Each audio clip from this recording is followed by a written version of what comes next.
Hi, I'm Claire and I'm a pelvic health physiotherapist, and today I'm going to talk to you about returning to running after having a baby.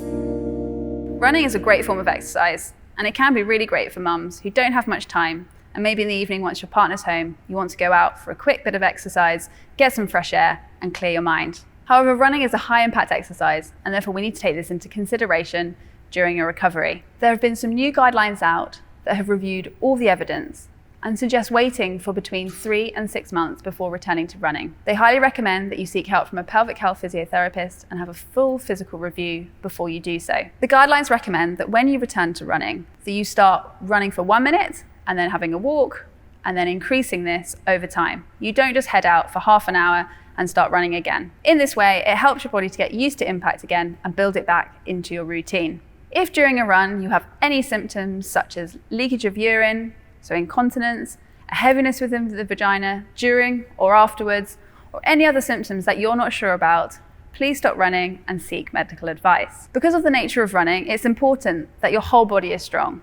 not just your pelvic floor and core. And therefore, we're going to show you some exercises now from the guidelines that are suggested that you can do before you return to running. The first is being able to walk for 30 minutes and be completely symptom-free. But we don't need a demo on that. So the next one is moving on to single leg balance. So Geddy's going to demonstrate here, standing on one leg, aiming for 10 seconds. And what she's making sure is happening is that one side of her pelvis is not dropping down. Okay, because that can indicate that your glutes are a little bit weak. So you want to be keeping the pelvis level as you're holding it for 10 seconds. And you do that on both legs. So now we're going to move on to a single leg squat. And we're going to aim for 10 reps on each leg. And what Geddy's going to be focusing on is the leg that's squatting down, is that the knee is not falling inwards towards the other knee, but it's coming forwards, aiming over her second toe. And you'd again do this on both legs. If you're struggling with the depth, you can just do it very shallow and build up to be able to go lower. Geddy's now going to demonstrate forward bounds. So she's going to jump forward with both legs with a soft landing and then walk back. Feel free just to do a small range first, but then you can build up to going slightly lower into the squat as you feel able. Of course, listen to your pelvic floor. If you're having any symptoms, this would be one to stop. And you're going to aim to do this 10 times. The next one is to hop on the spot for 10 reps on each leg. And again, Geddy's thinking about a soft landing and thinking about the control of her knee as well. Now is for a single leg running man. So Geddy's going to demonstrate that now. And again, what she's thinking about is this right knee, which she's bending, is not falling in. Okay?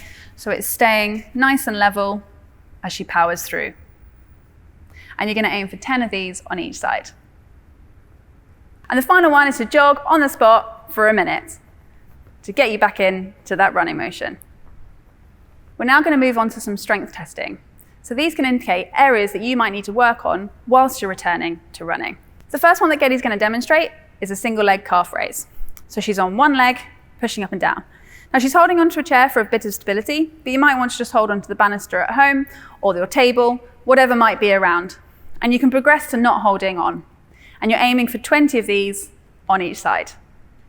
The next one is a single leg bridge. So Geddy's going to demonstrate this by coming up into a double shoulder bridge, then lifting one leg up. And what you need to concentrate on here is keeping the pelvis level, so not letting one side drop. And then she's going to come up and down with one side. And again, you're aiming for 20 of these on each side. The next one is a single leg sit to stand. So using a fixed chair at home, you're going to power up through one leg. And again, the focus here is that this knee is not falling in or out, but keeping nice and controlled as you push up. And you should feel this working in your glute as well as your thigh. And you're aiming for 20 on each side. And the final exercise is a side-lying abduction. So what Geddy's concentrating on here is that she's got a little bit of a gap under her waist. She's engaging her core. Her lower leg is bent to give her a bit of stability, and she's lifting that top leg, leading with the heel first. The important thing is that the leg stays in line with your body. It doesn't shift forwards, otherwise you'll be using the front of your leg too much. And again, we're going to aim for 20 on each side. Thanks for watching, guys. I've created a series of videos to help you in your postnatal recovery. For more information, check out the Fiit app and the postnatal program.